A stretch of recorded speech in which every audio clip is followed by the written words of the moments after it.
Hi ladies, it's Karen. I'm just back to show you a project that I've been working on actually for several weeks. And this is a slow stitch project, and it's working with the Sew for the Soul book, which is something that Brooke from she's a textile artist here on YouTube, and I will put a link to her channel below. She originally started us off doing sort of like a long piece of slow stitching that you could hang on the wall or do other things with, and then she decided to do a book. So I've joined in on doing the book, and every few weeks she gives more prompts and to follow for your pages, and you do 2 pages at a time. So several weeks ago we started, and this was pages 1 and 2. We're going to do the cover at the end, and that will cover up this stitching here that you can see, and all the other pages connect so you don't see the stitching. She has started suggesting that we join some of the pages together and put some lace in, and I have continued on with that theme through the rest of my pages that I have completed at this point. And then she also suggested we could put dangles on the corners, so I have put little dangles on the corner of my pages as well. This page was the first 2 pages, and we were to pick some fabrics that we liked. We were to use circles, and I can't remember the other prompts for this one because it was several weeks ago. And then on the throughout the book, you're supposed to put a color in. And so I decided to use purple as my color that I put on each page. And each person's interpretation of what Anne has asked you to do is a little bit different. And if you go onto her channel, which as I said, I'll leave the link, you will see that she has posted some of the people that have been involved in the challenge and have posted some of their work, and you will see all the different interpretations. So this was my page 1 and 2. This is pages 3 and 4. And on this page we were to use X's, and we were to make a pocket, and this is my pocket here, and we were to make a tag to go in the pocket, which I have done here and stitched all around it.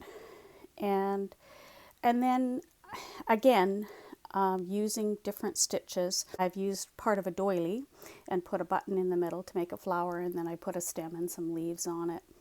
I used purple again on this page with the button, also with this piece, and just did extra stitches over the top. I don't know if you can see, but I used sort of a purple shiny thread on top of this as well, on top of this, and then I added some pink stitches in and added the button in the center, and I stitched around the edge.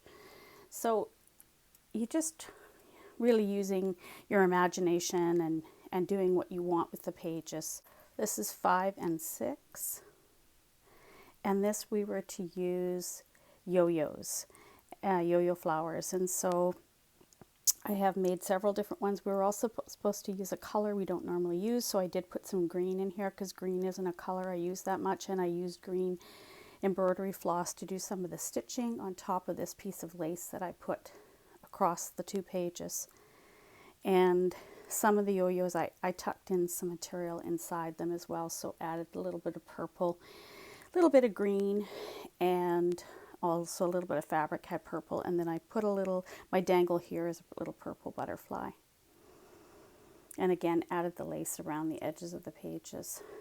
And then these 2 pages was weaving, and we had to take long strips of fabric and weave them in and out of each other, and then add other pieces on top. So this took actually quite a long time for me to do all the weaving and all the fabrics that I chose, and then I added in purple buttons, and I added in a piece here and added beads on top, lots of French knots and some long stitches, and another little dangle in the corner here.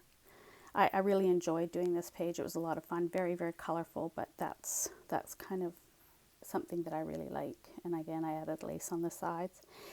And then this is, I'm not totally caught up yet because there's one more page after this, but I haven't got there yet. And really, it's to work on at your own, in your own speed. But on this page, we were to just make it more simple because the previous page had been one of a lot of work. And so I just, she suggested one piece of fabric. She wanted a hole in one page because this is going to look through on the next page. So once I get that done, something will show through here. And I used a textured woven piece of fabric here on the bottom, and then I stitched on top of it.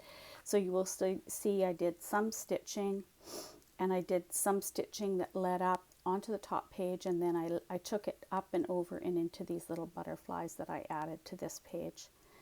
And then I wove some other different threads in between the weave on this to add more texture on the bottom. And I like how it turned out. It's different. This is all little seed stitches and a bit of a stem, sort of to look like a bit of a flower coming onto the page there.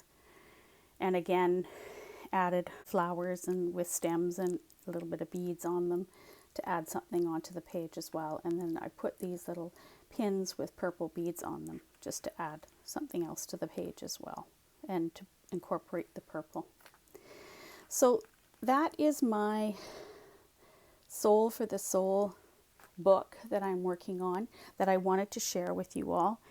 And if you're interested and want to join in, again, all the prompts and all the videos are on her channel, and you can do that, or you can do the previous one.